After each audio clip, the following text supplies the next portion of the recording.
الحمد لله الذي أرسل رسوله بالهدى ودين الحق ليظهره على الدين كله وكفى بالله شهيدا وأشهد أن لا إله إلا الله إيمانا به وتوحيدا وأشهد أن محمدا عبده ورسوله صلى الله عليه وسلم تسليما مزيدا. أما بعد، السلام عليكم ورحمة الله وبركاته. بإذن الله سبحانه وتعالى این حلقه 51 از آموزش توحید است و ان شاء الله سبحانه و تعالی در این حلقه به شما باز دلیل های را برای اثبات کردن توحید و برای بیان قباحت شرک، بدی شرک ذکر خواهیم کرد و البته این قسم چهارم و حلقه چهارم برای بیان و ذکر دلیل هاست. برادرم و خواهر موحدم، باید بدانیم که تمام خلق همه افتقار به الله سبحانه و تعالی دارند. تمام مخلوقین به سوی الله سبحانه و تعالی حاجتمندند، نیازمندند. به الله سبحانه و تعالی از مخلوقاتش بینیاز است و تمام نفع و ضر در دست الله سبحانه و تعالی است. یگانه ذاتی که منفعت می بخشد، یگانه ذاتی که ضرر می دهد و ضرر می رساند، یعنی ضرر در دست اوست، این ذات یگانه الله سبحانه و تعالی است. یعنی تمام نیکی ها و بدی ها از او الله سبحانه و تعالی است و هیچ کسی در نیکی و بدی دخالت کرده نمی تواند. سوره اخلاص که هر یک مسلمان عادی از این سوره قرآن با خبر است. سوره معنیش بزرگ است، 31 قرآن است، خیلی که در حدیث صحیح آمده است. وقتی که سوره قرآن را میخوانید گویا که این قرآن را از 31 قسمش را خوانده اید. اگر قرآن 30 جزء باشد گویا 10 جزءش را خوانده اید، برای اینکه 31 قرآن آشکار به سوی توحید دعوت میکند. اما 2 سطر دارد، یعنی 2 قطار است و همین سوره بزرگ دلالت به توحید الله، دلالت به بی‌نیازمندی الله به مخلوقاتش میکند. اعوذ بالله من الشیطان الرجیم. بسم الله الرحمن الرحیم. قل هو الله احد الله الصمد لم يلد ولم يولد ولم يكن له كفوا احد. بگو ای محمد صلی الله علیه و سلم، او الله یکتاست، تنهاست، ویتر است، احد است. الله الصمد است. صمد یعنی بینیاز. احد این نام الله است. الصمد این نام الله سبحانه و تعالی است و هر یک نام الله سبحانه و تعالی صفت دارد. احد صفت وحدانیت الله، الصمد صفت بینیازمندی الله. الله بینیاز است. از کی بینیاز است؟ از مخلوقاتش، از من و شما بینیاز است. الله هیچ حاجت به من و شما ندارد، نه به عبادت ما نه به چیزی دیگری ما. اما من و شما هستیم که به الله محتاج هستیم، نیازمند هستیم، به سوی او فقرا هستیم. و الله لم یلد ولم یولد، از کسی تولد نشده است و کسی را تولد نکرده است. یعنی الله پدر و مادر ندارد، الله بابا و آچه و این چیزها ندارد. الله از کسی تولد نشده است و الله فرزند ندارد. الله هیچ فرزندی ندارد و کسی را به فرزندی خود قبول نکرده است. ولم یکن له کفوا احد، و هیچ کسی از مخلوقاتش، هیچ چیزی از مخلوقاتش هیچگاه هیچ وقت برابر الله سبحانه و تعالی شده نمیتواند و نیست. یعنی هیچ کسی مثل الله منفعت بخشیده نمیتواند. هیچ کسی در دستش النفع و الضر نیست. هر بلا و مصیبتی که هست از جانب الله هست. هر نیکی و خوشبختی که هست از جانب الله هست. و یگانه ذاتی که از بلا و مصیبت مخلوقات را نگه می‌دارد این الله است. تمام حرکات از جانب الله است. پس هر کسی که نفع را و ضر را بجز الله به کسی دیگر نسبت می‌دهد او مشرک است. مخالف سوره اخلاص برآمده است. سوره الاخلاص. اخلاص یعنی چی معنی دارد؟ اخلاص مخالف شرک، ضد شرک، یعنی یکتاپرستی، خالصا یگانه الله سبحانه و تعالی را قبول کردن، اقرار کردن، تصدیق کردن، عبادت کردن سبحانه و تعالی. و ضد شرک است. هر کسی که اخلاص ندارد شرک دارد. هر کسی که مخلص نیست مشرک است. یا شرک اصغر دارد یا شرک اکبر دارد. الله المستعان. الله سبحانه و تعالی در سوره فاطر میگوید آیه 15: یا ایها الناس انتم الفقراء الى الله والله هو الغنی الحمید. ای مردم، ای انسان ها، همه شما فقرا هستید به سوی الله، نیازمند به الله هستید، احتیاجمند به الله هستید، حاجت به الله دارید. و اما الله او ذاتی است که غنی هست، بای هست و حمید است و بینیاز است، به کسی نیاز ندارد. پس این آیت ها دلالت به توحید الله میکند. این آیت ها دلالت به کمالیت الله میکند. این آیت ها دلالت به یکتاگی الله، تنهاگی الله سبحانه و تعالی میکند. این آیت ها اثبات میکند توحید را که ما یگانه الله را عبادت بکنیم و یگانه به سوی الله فقرا باشیم. حاجتمندی ما فقط به سوی الله باشد و یگانه از سوی الله منفعت را طلب بکنیم و نابود شدن ضرر را یگانه از الله طلب بکنیم. در سوره الانعام آیه 133 الله میگه و ربک الغنی ذو الرحمه. و رب تو ای محمد صلی الله علیه و سلم، یعنی الله این غنی هست، بینیاز است و صاحب رحمت است. بله، الله بینیاز صاحب رحمت است.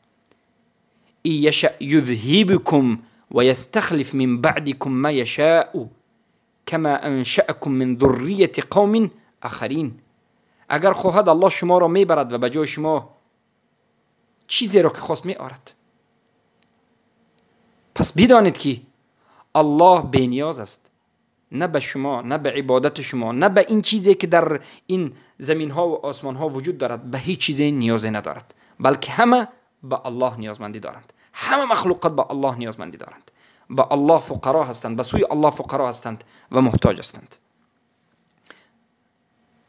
رحمت الله بر مؤمنین موحدین است، نه بر کفار و مشرکین و مرتدین. این بینهاد یک تعلیقی و تنبیه نازک است و لطیف است که باید شما حفظ بکنید که رحمت الله بر مرتدین و مشرکین نیست. الله قسم خورده است که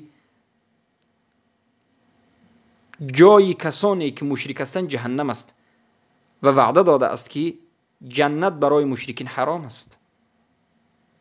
امروز میبینیم که مشرکین هم امید رحمت میکنند. هر کسی که امید رحمت الله مینماید باید موحد باشد، حرکت بکند که موحد بکند. سببی رحمت الله را، سببی به وجود آمدن رحمت الله را، سببی در برگرفتن در زیر رحمت الله را البته به وجود بیاورد. در سوره حج آیه 64 الله میگه له ما فی السماوات و ما فی الارض و ان الله له الغنی الحمید. تمام آسمان ها و زمین از آن اوست الله سبحانه و تعالی، و البته هر آینه و درستی که الله حتما او غنی هست، بای هست و بینیاز است و حمید است. پس این همه دلیل ها دلالت به یگانگی الله سبحانه و تعالی میکند. این دلالت ها دلیل های قطعی هست و حجت ها و برهانی هست که توحید الله سبحانه و تعالی در ربوبیت و الوهیت بیان میکند. بارک الله فیکم.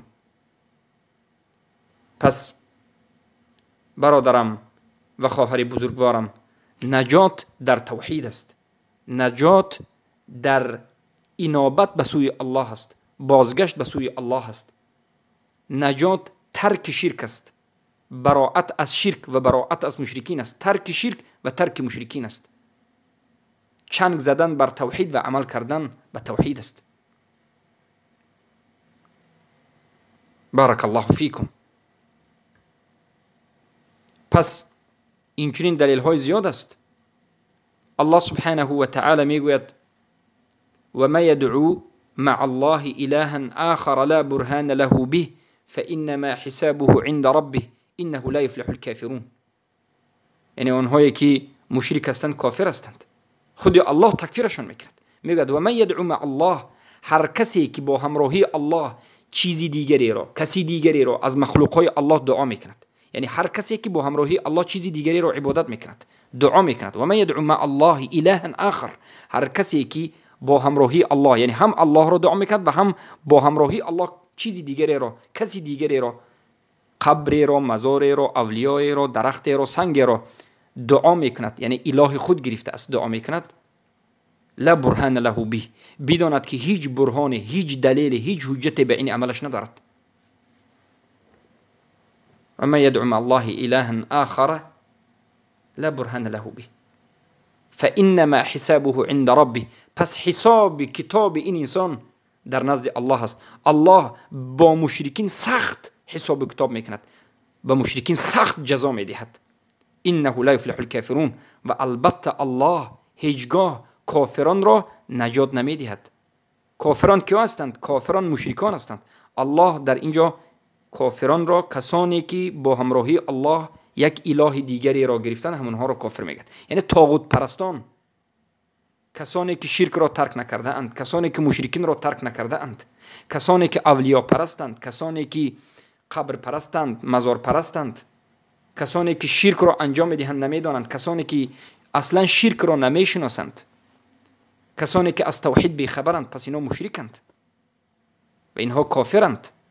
هر کسی که مشرک است جهلش عذر نیست. البته هر کسی که میگه که جهل در مسئله شرک عذر است، این مذهبی خبیث مرجئه است. مرجئه ها، جهمی ها جهل را در مسئله شرک عذر میدانند، اما مذهبی اهل سنت و الجماعت، قرآن و سنت و صحابگان رسول اکرم و تابعین و قرون المفضله البته میگفتند که در مسئله شرک جهل عذر نیست. هر کسی که در بین مسلمین زندگی میکند و شرک را انجام میدهد، اون مشرک است و مرتد است، حجت به او رسیده است و بمیرد جهنمی است.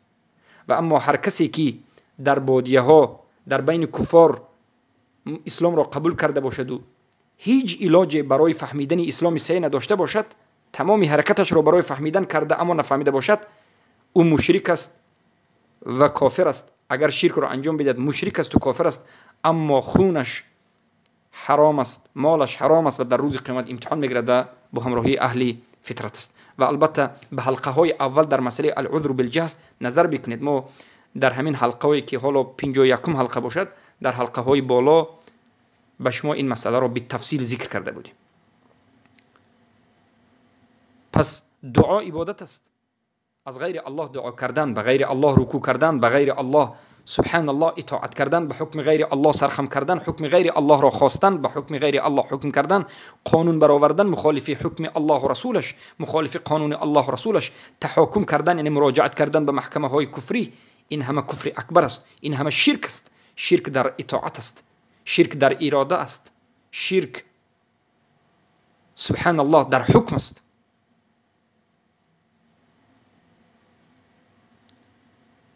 پس الله سبحانه و تعالی خودش مشرکین را تکفیر کرده است.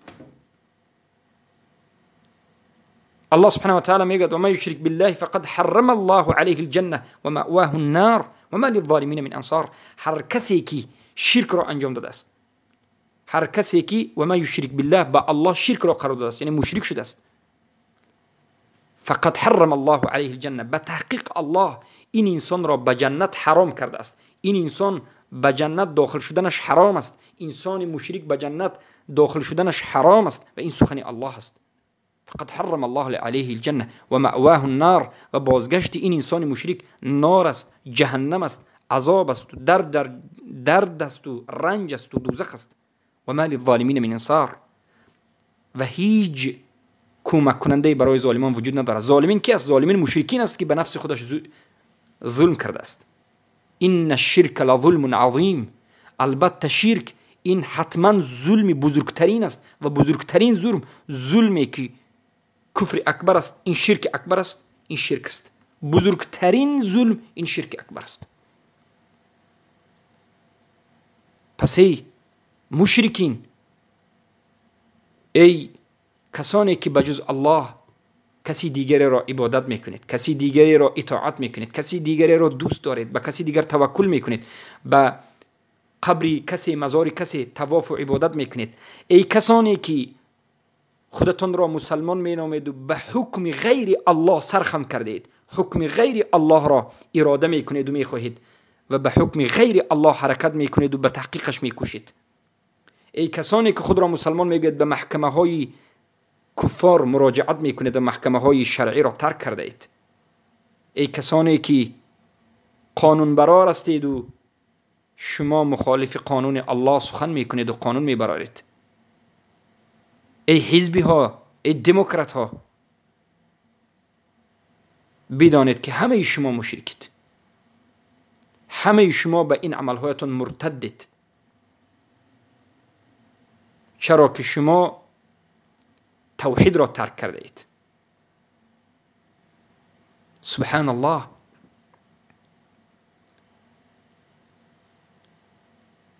الله سبحانه و تعالی در قیاس شبه ذکر می کند و می گوید در سوره اعراف آیه 194: ان الذين تدعون من دون الله عباد امثالكم، بدرستی که آنانی که شما دعایشان میکنید بجز الله، اینها بندگانی هستند مثل شما. یعنی ای مشرکینی که شما بجز الله، بغیر الله چیزی دیگری را گرفته اید و عبادت میکنید، از مخلوقین مخلوق پرست هستید، الله را ترک کردید، غیر الله را عبادت میکنید، بدانید که شما مثل خودتان دیگر انسانها را عبادت میکنید. سبحان الله.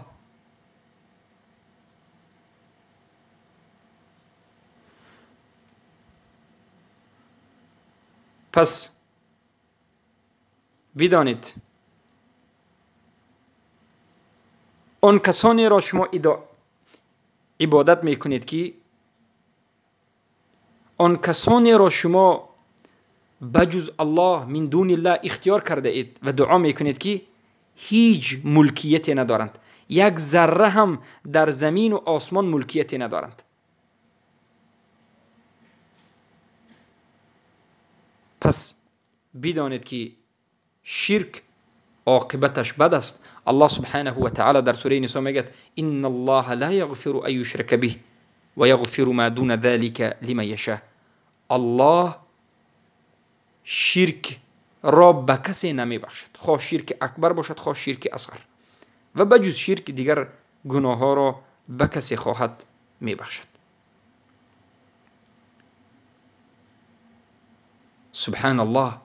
کسی که از این دنیا مشرک وفات کرده است، مرتد وفات کرده است، کافر کفر اکبر وفات کرده است، بخشیده نمی شود. پس این است دلیل ها که دلالت به توحید الله می کند. این است دلیل ها که دلالت به بدی شرک، به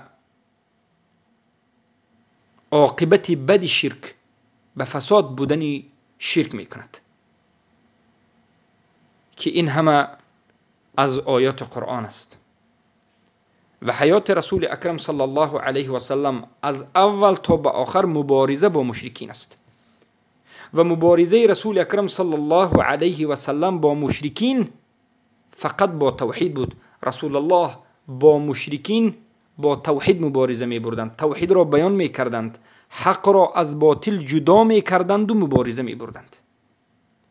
مثل امروزه مبارزان، مثل امروزه مشرکان نبودند که به خاطر نفس خودشان، به خاطر برنامه خود توحید را ترک بکنند، حق باطل را به هم آمیخته بکنند. این چنین نیست. مذهب حق، مذهب اهل سنت و الجماعت، فرقه ناجیه، این فرقه است که وقتی که دعوت میکند حق را حق میگوید، باطل را باطل میگوید. هیچگاه به خاطر رسیدن به حق باطل را استفاده نمیبرد. و همین عیناً سخن الله است که الله سبحانه و تعالی میگوید قل، بگوی محمد صلی الله علیه و سلم، هذه سبیلی، این راه من است، ادعو الی الله، به سوی الله دعوت میکنم، انا و من اتبنی، من و کسانی که پیروی من هستند، و سبحان الله و ما انا من المشرکین، و الله پاک است و من از مشرکین نیستم. یعنی وقتی که ما دعوت میکنیم ما همیشه میگویم که ما از مشرکین نیستیم، ما شرک را ترک کردیم و مشرکین را ترک کردیم، ما براءت خود را از مشرکین و مبتدعین اعلان میکنیم. هیچ وقت در راه دعوت مشرک نمیشویم و مشرکین را تأیید نمیکنیم و مشرکین را طرفداری نمیکنیم و از جمله اونها نیستیم. هیچ وقت از طرف مشرکین سخنی نمی کنیم، در جانب مشرکین راست نمی استیم، گرچنده که خود ما تنها استیم، گرچنده که یک نفر از اهل سنت باشیم، هیچگاه با مشرکین نمیشیم. قسم با الله، ابراهیم علیه السلام یکتا تنها خودشان بودند، اما الله ابراهیم را ملت ابراهیم حنیفه گفت، ملت ابراهیم گفت. الله ابراهیم را ملت گفت، الله ابراهیم را امت نامید، در حالتی که ابراهیم تنها بودند. امروز هم کسانی که در راه توحید هستند، کسانی که در راه قرآن و سنت به فهم سلف این امت صحابگان تابعین هستند، باید در همین راه ثابت قدم بایستند، در این راه صبر بکنند، در این راه ثابت باشند، در این راه هیچگاه به عقب نروند، انعکاس نبکنند، انعکاس نکنند، هیچگاه به اهل بدعت مائل نشوند، هیچگاه از طرف مشرکین سخن نکنند، هیچگاه غمگین نباشند که کم هستند، تنها هستند. نه والله، کم بودن اهل توحید این فضیلت اونها است. این دلالت میکرد که اونها در راه حق هستند، چرا که باطل همیشه انسانهای زیاد دارد. ولكن اکثر الناس لا يعلمون وما يؤمن اكثرهم بالله الا وهم مشركون وغير ذلك. و در آیت دیگر الله سبحانه و تعالی میگوید ادع الى سبیل ربك بالحکمة والموعظة الحسنة وجادلهم بالتي هي احسن. و چلی که در آیت پیش گفتیم قل هذه سبیل ادعو الى الله على بصیره، على بصیره یعنی من به سوی الله دعوت میکنم با بصیرت. بصیرت چیست؟ بسیاری از طالب علم میگن بصیرت با علم، یعنی در راه الله با علم دعوت میکنم. نه، کلمه بصیرت معنایش این است که من در راه الله دعوت میکنم با بیان کردن حق و بیان کردن باطل و جدا گذاشتن بین حق و باطل. بصیره، البصیره را شیخ علی بن خضیر الخضیر، شیخ سلیمان العلوان و دیگر از علمای اهل سنت و جماعت میگن بصیرت این تمییز الحق عن الباطل. بصیرت جدا کردن حق از باطل است، بیان کردن حق و بیان کردن باطل، بیان کردن اهل حق و بیان کردن اهل باطل. هر کسی که دعوتگر است باید حق را بیان بکند و اهل حق را بیان بکند، باید باطل را نشان بدهد و بیان بکند و اهل باطل را بیان بکند، گمراه را گمراه بگوید، مشرک را مشرک بگوید، منافق و مرتدین را بگوید و مؤمنین و موحدین را جدا بکند و بگوید که اینها موحدینند، اینها اولیاء الله هستند. پس بارک الله فیکم، این همه با آموزش می شود، این همه با فهمیدن توحید می شود. با همین این حلقه را به پایان می رسانیم. دلیل هایی که ذکر کردیم عموما دلیل ها هم توحید ربوبیت را بیان کرد، هم توحید الوهیت را، هم توحید اسما و صفات را و دیگر نمودهای توحید را با جزئیاتش. و این چنین این دلیل ها قباحت شرک، بدی شرک و راضی نشدن الله از شرک، ترک کردن الله شرک را و غیره را بیان کرد. در این مسئله حدیث ها زیاد است، اما برای شما این 4 حلقه که فقط دلیل ها از آیات قرآن را ذکر کردیم کافی است، زیرا ما در حلقه های آینده آهسته آهسته باز هر یک نمود توحید را علاهیده با دلیل هایش به شما ذکر خواهیم کرد. از حلقه آینده باذن الله شروع میکنیم به بیان توحید ربوبیت. تا این وقت ما به شما بسیار مسائل توحید را ذکر کردیم و شما فهمیدید که توحید چیست، دلیل های عمومی را با تفصیل ذکر کردیم و باذن الله در حلقه آینده شروع میکنیم بیان و شرح و توضیح دادن توحید ربوبیت را، که توحید ربوبیت چی معنی دارد، توحید ربوبیت و در درون توحید ربوبیت کدام نمود توحید هاست و لفظ الرب چی معنی دارد و تمامی مسائلی که تعلق به توحید ربوبیت دارد. این مسئله را ذکر میکنیم و این چنین دلیل ها را در مسئله توحید ربوبیت ذکر خواهیم کرد. بارك الله فيكم وحياكم الله وبياكم. اللهم علمنا مما ينفعنا وينفعنا مما علمتنا إنك أنت العليم الحكيم.